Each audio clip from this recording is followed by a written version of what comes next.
नूतनीकरणानंतर भरतनाट्य मंदिर पुन्हा एकदा रसिकांच्या भेटीला सज्ज झाले आहे. अरुंद खुर्च्या, उकाडा सहन करत सळसळत्या तरुणाईचा कल्लोळ आणि जल्लोषासाठी भरतनाट्य मंदिर एकेकाळी प्रसिद्ध होते. परंतु आता रंगमंदिराचे नूतनीकरण पूर्ण झाले असून भरतनाट्य मंदिराचे लोकरंजन पुन्हा सुरू झाले आहे. त्याचप्रमाणे यावेळी 22व्या संगीत नाट्य महोत्सवाचेही उद्घाटन झाले. रंगमंदिराचे उद्घाटन आमदार उल्हास पवार यांच्या हस्ते खुर्चीची पूजा करून करण्यात आले. यावेळी अखिल भारतीय नाट्य परिषदेच्या पुणे शाखेचे अध्यक्ष डॉक्टर सतीश देसाई, ज्येष्ठ रंगकर्मी नारायण बोडस, भरतनाट्य संशोधन मंदिराचे अध्यक्ष विजय वानकर, उपाध्यक्ष आनंद पानसे, सचिव दीपक दंडवते उपस्थित होते. तसेच नाट्य संगीत महोत्सवाची सुरुवात संगीत मृगरंजनी या नाटकाने झाली. मागील 2 महिन्यांपासून नूतनीकरणासाठी बंद असलेल्या या रंगमंदिरात लेदरच्या अरुंद खुर्च्या काढून रुंद आणि कुशनच्या खुर्च्या बसवण्यात आल्या आहेत. तसेच केवळ पंख्यांवर रंगमंदिर अवलंबून नसून एअर कूलिंग प्लांट बसवण्यात आला आहे. त्याचे काही आउटलेट्सही रंगमंचावर दिले आहेत. अशा प्रकारची सुविधा रंगमंदिरात करणारे हे पहिलेच रंगमंदिर आहे. तसेच सभागृहाच्या मागच्या बाजूस एक क्राय रूमही तयार केली आहे. दिलेल्या पैशाचा योग्य वापर कसा करावा याचे उत्तम उदाहरण हे रंगमंदिर आहे. गुन्हे घडल्यानंतर त्यांचा छडा लावण्यापेक्षा गुन्हे घडूच नये यासाठी पारधी पुनर्वसन योजना राबवण्याची गरज आहे, असे मत निवृत्त IPS अधिकारी सुरेश खोपडे यांनी व्यक्त केले. या संदर्भात एका शिष्टमंडळाबरोबर पोलीस महासंचालक आणि अतिरिक्त मुख्य सचिवांची भेट घेणार असल्याचेही खोपडे यांनी पत्रकार परिषदेत सांगितले. दरोड्यानंतर आरोपींच्या वर्णनानुसार पोलीस पारधी किंवा कंजारभाट वस्तींवर छापा घालतात. तेथील व्यक्तींशी, महिलांशी झटापट करतात. काहींना ताब्यातही घेतात. काही दिवसात दुसरीकडे दरोडा पडतो आणि पुन्हा पोलिसांची छापेमारी सुरू होते.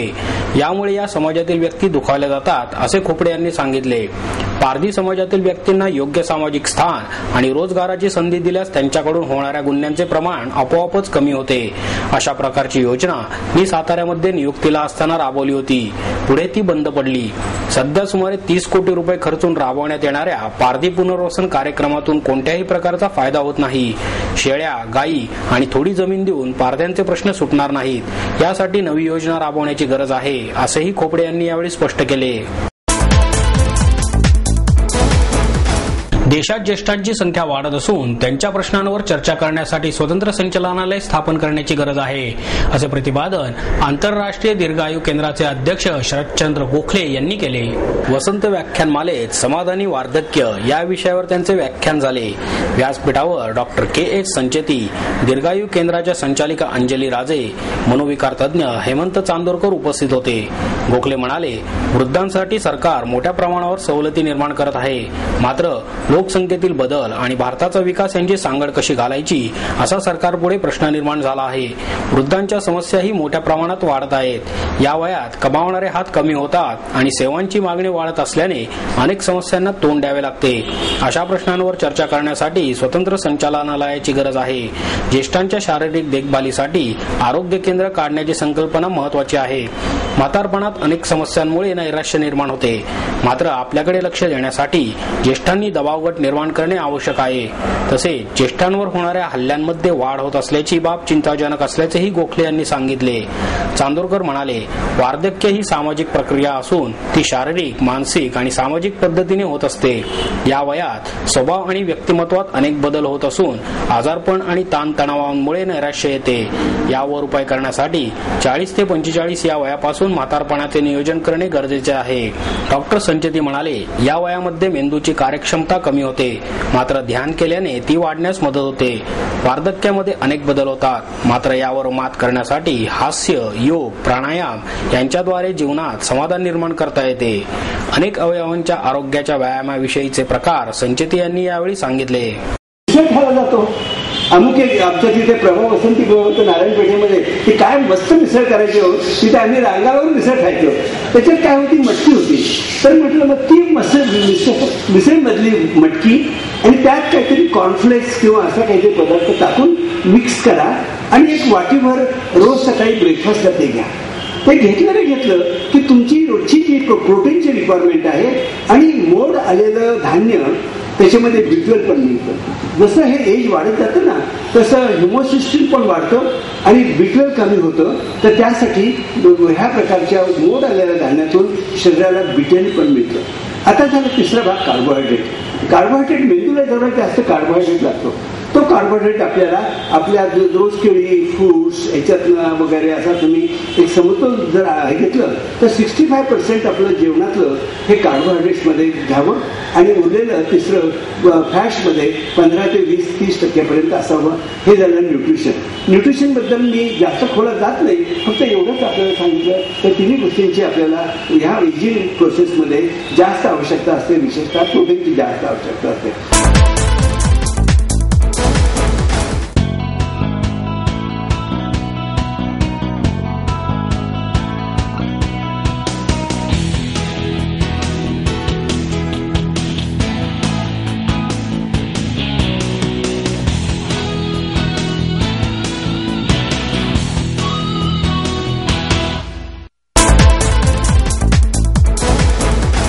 गरवारे कॉलेज ऑफ कॉमर्स आणि कॅनडामधील डग्लस कॉलेज यांच्या संयुक्त विद्यमाने विद्यार्थ्यांसाठी नवीन अभ्यासक्रम येणार आहे, अशी माहिती नियामक मंडळ अध्यक्ष रवींद्र वंजारवाडकर, नियामक मंडळ सदस्य सुनील खेडकर, उपाध्यक्ष प्रसाद गोरे आणि गरवारे कॉमर्स कॉलेजचे प्राचार्य उमराणी यांनी दिली.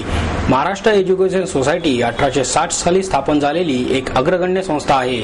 सोसायटीद्वारे पुणे, सासवड, बारामती, शिरवळ, नवी मुंबई, चिपळूण आणि अहमदनगर येथे 40 विविध प्रकारच्या शाळा, कॉलेज, मॅनेजमेंट संस्था, आयुर्वेदिक महाविद्यालय, मुलींची सैनिकी शाळा, हॉस्पिटल अशा अनेक शैक्षणिक संस्था चालवल्या जातात.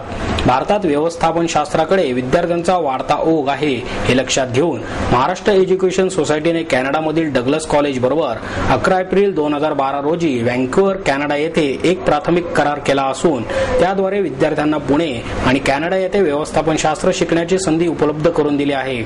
यानुसार विद्यार्थ्यांना प्रारंभी गरवारे कॉमर्स कॉलेज येथे शिक्षण घेतल्यानंतर कॅनडामधील डग्लस कॉलेज येथे शिकण्याची, राहण्याची आणि नोकरीची संधी मिळेल.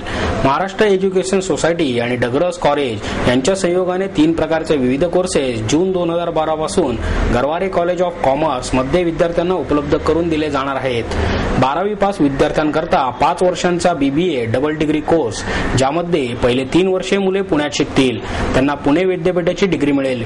त्यानंतरची 2 वर्षे मुले कॅनडात शिकतील. त्या 2 वर्षांनंतर त्यांना BBAची डिग्री मिळेल. या 2 वर्षात मुलांना शिकत असताना कामही करता येईल. तसेच कोर्स पूर्ण केलेल्या विद्यार्थ्यांना 3 वर्षांचे वर्क परमिट मिळेल. जे विद्यार्थी यावर्षी BBA पूर्ण करत आहेत त्यांना 2 वर्षे कॅनडात शिकण्याची आणि कॅनडातील BBA पदवी मिळवता येईल.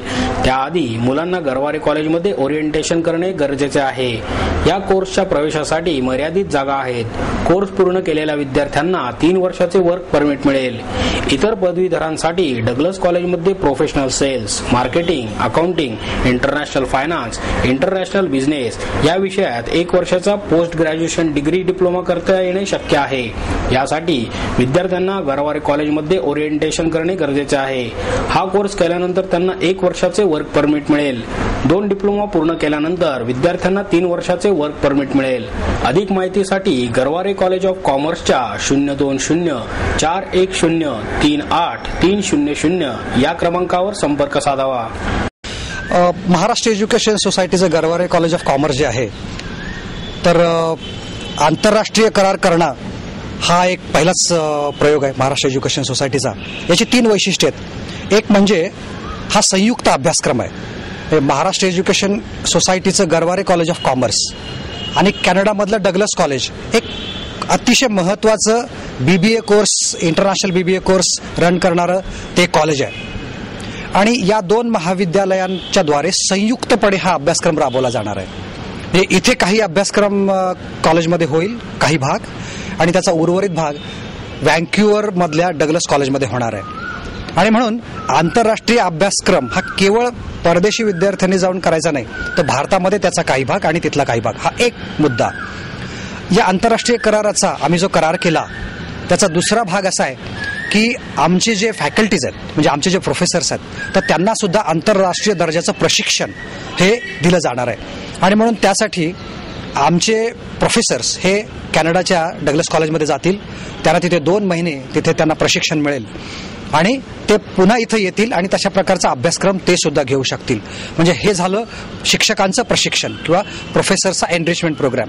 आणि तिसरा प्रोग्राम असा आहे की भारतीय विद्यार्थी जेव्हा कॅनडातल्या डग्लस कॉलेजमध्ये जातील तेव्हा तिथे जे 50 देशातले विद्यार्थी शिकतात त्यापैकी अनेक देशांचे विद्यार्थी हे आपल्या वाणिज्य महाविद्यालयामध्ये कॉमर्स कॉलेजमध्ये येतील आणि इथे पण 1 किंवा 2 अभ्यासक्रम करतील आणि आपल्या NGOज बरोबर ते 6 महिने काम करतील आणि त्यांना त्याचे क्रेडिट्स मिळतील. म्हणजे आपले विद्यार्थी तिथे जातील तसे तिथल्या देशांमधले सुद्धा विद्यार्थी आपल्याकडे येतील आणि याला आपण खरं आंतरराष्ट्रीयकरण असं म्हणतो. एनडीएच्या निर्णयाविरोधात अहिरे गावच्या 150 ग्रामस्थांनी ठिय्या आंदोलन केले. एनडीएच्या प्रवेशद्वारातून आतमध्ये जाण्यासाठी का अडवता अशी विचारणा करून फाटकाचे कुलूप तोडण्याचा प्रयत्न करणाऱ्या 20 जणांविरुद्ध वारजे पोलीस ठाण्यात गुन्हा दाखल करण्यात आला आहे. सोमवारी सायंकाळी 7:30च्या सुमारास ही घटना घडली.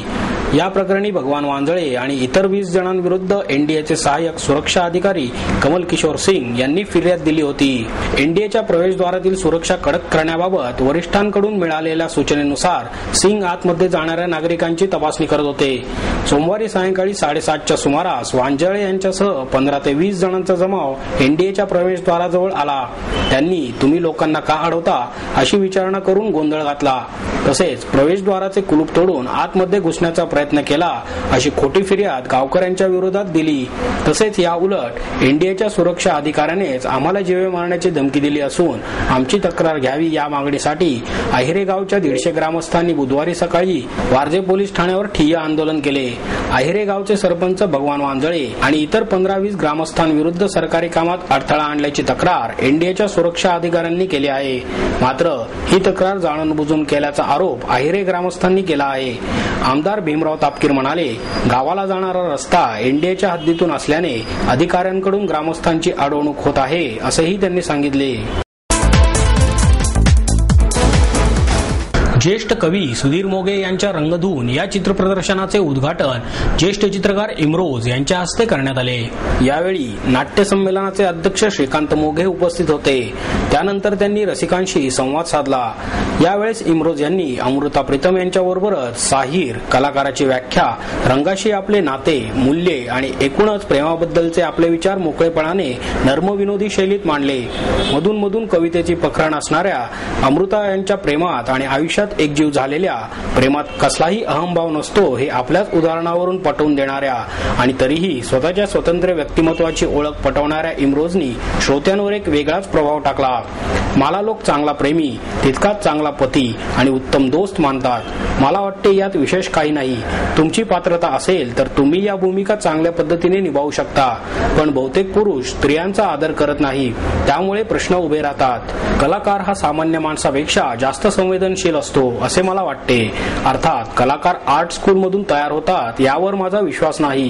प्रतिभा मुळातच असावी लागते असेही त्यांनी नमूद केले. अण्णा हजारे आणि रामदेव बाबा यांच्या दिल्ली येथे होणाऱ्या लाक्षणिक उपोषणाला समर्थन देण्यासाठी जिल्हा आंदोलन समिती स्थापन करण्यात आली आहे. ज्येष्ठ समाजसेवक अण्णा हजारे आणि स्वामी रामदेव बाबा यांच्या दिल्ली येथे 3 जून रोजी होणाऱ्या लाक्षणिक उपोषणाला समर्थन देण्यासाठी पुणे शहरातील अनेक संघटनांनी एकत्र येऊन जिल्हा आंदोलन समितीची स्थापना केली आहे. या समितीच्या वतीने 1857च्या स्वातंत्र्य संग्रामाच्या 155व्या स्मृतिदिनानिमित्त शनिवार वाडा येथे 10 मे रोजी सायंकाळी 6 ते 8 या वेळेत दीपांजली घेऊन श्रद्धांजली वाहण्याचा कार्यक्रम आयोजित करण्यात आला आहे, अशी माहिती विजय वराडकर यांनी दिली. यावेळी Hitesh Lad, colonel Kuldeep Sahni, India against करप्शनचे दीपक भराडिया, बापू पडाळकर, रमेश अग्रवाल आदी उपस्थित होते. महाराष्ट्रात लोकायुक्त स्थापन व्हावे यासाठी महाराष्ट्रातील जनतेच्या जनजागृती अभियानानिमित्त 25 मे रोजी पुण्यात हजारे यांची जनजागृती सभा होणार आहे. या मोहिमेत नागरिकांनी आणि संघटनांनी सहभागी व्हावे असे आवाहन पुणे जिल्हा आंदोलन समितीच्या वतीने करण्यात आले आहे.